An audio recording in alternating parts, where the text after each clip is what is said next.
Start. Look here, demonstration of melting and freezing. Melting र freezing दुईटै process यहाँ simultaneously भइरहेको छ। यहाँ हेर मैले क्यान्डललाई बाले, क्यान्डललाई बाल्दा के भयो त यसबाट हेर मेल्टिङ भइरहेको छ र लिक्विड इज फलिङ बिलो।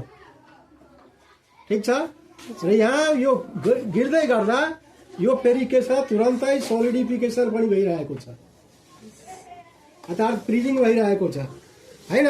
यो गिरेको जुन मेल्ट भएर मोम गिरिरहेको छ, म्यान गिरिरहेको छ, त्यो म्यान फेरि यहाँ फ्रिज भइरहेको छ, फेरि सलिडमा कन्भर्ट भइरहेको छ।